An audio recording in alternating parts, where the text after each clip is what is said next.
this time now wisely. If you don't have a voluntary or mandatory evacuation, take stock of what you have. I suggest using your phone and taking pictures of a lot of these important items that you have, even of your family photos. Make sure you have them uploaded somewhere, because we can replace some of that stuff. Right. We can't replace you, obviously. So get your cars ready, have them facing the right way in case you have to evacuate. So be prepared. All right, we want to head over to Gigi Graciette. We saw you earlier, Gigi, with a couple of men who were arrested because they didn't heed the warning from police. They told them to turn around, and they didn't, so they were put into handcuffs. They sure were, and they're in the back of a squad car right now as police, sheriff's deputies write up a citation. It is a misdemeanor offense, and they're both going to be cited. But I want to show you this real quick. This is Nick's Auto Sales here on the 22,000 block of Sierra Highway in Sylmar. A car going up in flames, the tires exploding, wind-driven embers landing here. Even though the fire has burned through most of this area, there still are a lot of hot spots in the area. And, of course, this is what keeps firefighters going from one location to another. A car caught fire here. They made quick work of it. LA County Fire on the scene. Now, we were talking to you about those two guys. Let's turn our camera around. Photographer Tony Butita, show the sheriff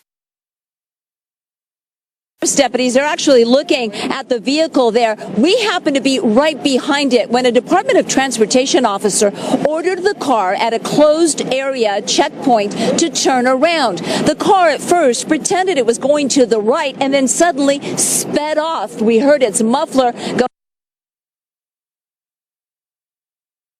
room into the distance and kept on driving. The Department of Transportation officer, though, called it in, and they were waiting for him at a second checkpoint. The problem is, on the way here, a fire ranger was trying to come down the road to get to this fire to make a quick assessment and get resources here. You had fire trucks up and down the street, and these guys were in the middle of the street blocking their access. We watched it all happen. We watched them try to get out of the way as those fire trucks raced up behind them and then almost crash into other first responders. So deputies were waiting for them here, put them both in handcuffs. They are getting cited. They're going to have to pay a fine. And as a matter of fact, they're going through their car right now, just running the plate, making sure everything else is in order with that vehicle. Just an example, you need to obey. A Department of Transportation officer has a job to do. It's for everyone's safety, especially our first responders. They could be trying to get to your house to put out a fire. So please, we've watched this happen all day long on the 405, the 5 northbound. We saw cars on an open freeway on the 5 north turn around in the middle of the freeway, make a U-turn, and start driving the wrong way on an open freeway, all because they didn't want to get stuck in a traffic jam that was up ahead.